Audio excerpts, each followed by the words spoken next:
ഇന്ന് നമുക്ക് ചെറുപയറും മുരിങ്ങയിലയും കൂടെ ഒരു കറി വെക്കാമേ. ചെറുപയർ മഞ്ഞളും ഉപ്പും ഇട്ട് വേവിച്ചതാണ്, കുതിർത്തിട്ട് മഞ്ഞളും ഉപ്പും ഇട്ട് വേവിച്ച് വച്ചിരിക്കുന്നത്. പിന്നെ ഇച്ചിരി മുരിങ്ങയില. ആദ്യം നമുക്ക് മുരിങ്ങയില ഒന്ന് കഴുകിയെടുക്കാമേ. അതിനായിട്ട് നമുക്ക് മുരിങ്ങയില ഒന്ന് കഴുകിയെടുക്കാമേ. അതിനായിട്ട് മുരിങ്ങയിലക്കകത്തോട്ട് ഇച്ചിരി വെള്ളം ഒഴിക്കാം.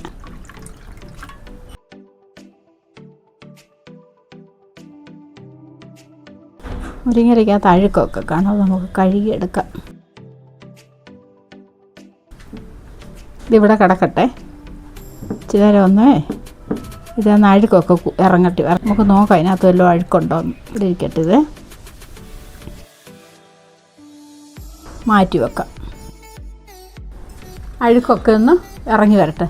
ആ നേരത്തിന് നമുക്ക് ഈ സാധനങ്ങൾ അരിഞ്ഞുകൊണ്ട് വരാം. മുരിങ്ങയില കുതിർന്നേ, നമുക്ക് നോക്കാം. ഇതിനകത്ത് നമുക്ക് ഒരു പാത്രത്തിലോട്ടുണ്ടോ അഴുക്ക് കണ്ടോ? ഇതിപ്പോൾ 2 പ്രാവശ്യം കഴുകണം. പാത്രത്തിലോട്ട് വാരിയെടുക്കാം. കണ്ടോ, അഴുക്ക് കണ്ടോ? ഇതപ്പോൾ നമുക്ക് ഒന്നുകൂടെ കഴുകാമേ. ഒരു പ്രാവശ്യം ഇത് കളഞ്ഞേച്ച് ഒരു പ്രാവശ്യം കൂടെ വെള്ളം എടുക്കാമേ. വിടാം.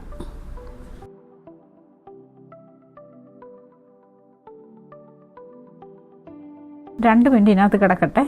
ഉണ്ടെങ്കിൽ വീണ്ടും ഇറങ്ങി വരും. 2 മിനിറ്റ് കഴിഞ്ഞേ നമുക്കിത് നോക്കാം, അഴുക്ക് എത്ര ഉണ്ടെന്ന് നോക്കാം.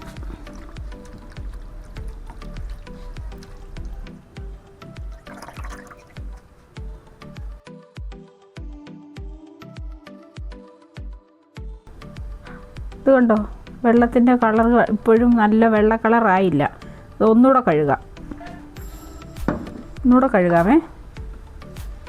വരിയിടാം.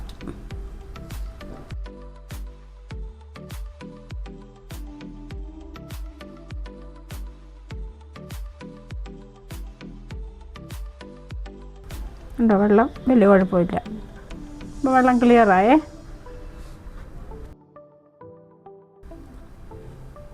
എണ്ണ ചൂടായേ, നമുക്ക് കടുകിടാം.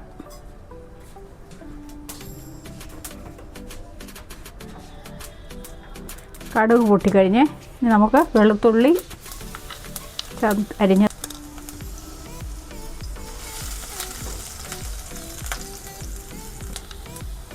സവാള, പച്ചമുളക്,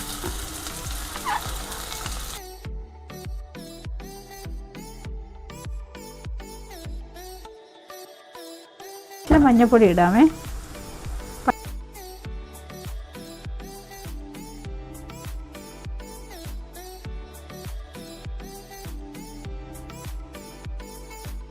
ഒരു ചെറിയ തക്കാളി അരിഞ്ഞത്,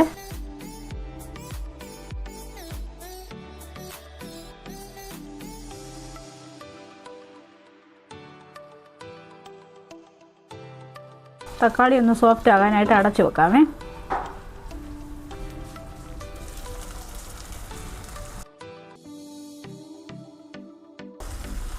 നമുക്ക് മുരിങ്ങയില ഇട്ട് കൊടുക്കാമേ.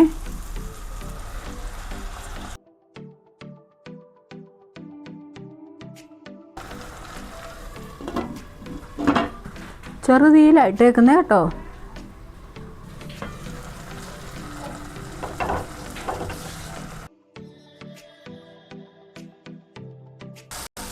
നമുക്ക് പരിപ്പ് ഒഴിച്ച് കൊടുക്കാമേ.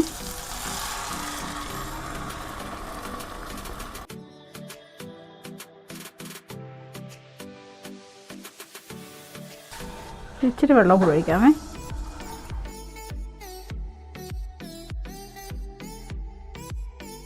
നമ്മൾ പരിപ്പ് വേവിച്ചപ്പോൾ ഉപ്പിട്ടതായിരുന്നേ, ഒരു ശകലം ഉപ്പോട് ഇട്ട് കൊടുക്കുക.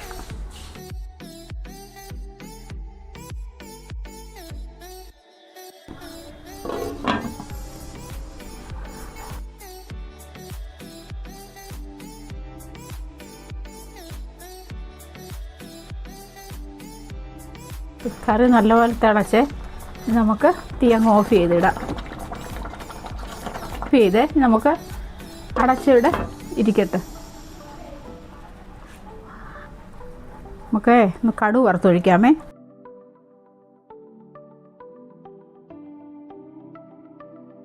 ജീരകം വറുത്തൊഴിച്ച് ഇവിടെ ഇരിക്കട്ടെ 1 മിനിറ്റ്. കോരിയെടുക്കാം.